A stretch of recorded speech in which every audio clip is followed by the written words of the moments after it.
Hellen Alake, a 31-year-old farmer from Benue State, is among those hit hard by the unpredictable weather patterns that have seen the state receive less rains this time round. Last year, she harvested over 40 bags of soybeans, but this season, her fields are barren. In a desperate attempt to survive, she has started planting beans, hoping they might resist the drought. This rain has been unstable. I planted so many crops including soybeans, but they all didn't yield. I'm managing to plant beans and see if I can get something to feed my children.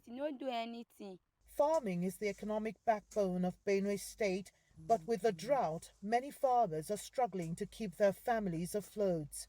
I carried like 200,000 to I invested about 200,000 naira into my farm, and now I have nothing to show for it. It is through this farming and my small business that I depend on to take my children to school. This year, I am still thinking of how I can raise their school fees. I train them for school. The drought in Nigeria is part of a global pattern influenced by climate change that has disrupted the local weather and farming cycles.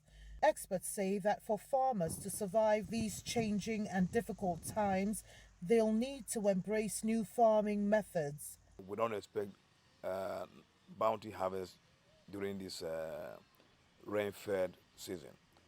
But to mitigate against that, we're required to shift towards irrigated agriculture or a blend of irrigated agriculture and rain-fed agriculture.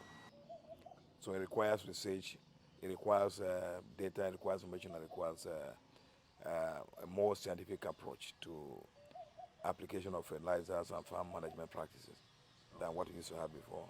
As food insecurity in the country worsens, experts are warning that urgent measures are needed to help farmers adapt to these climate-related challenges.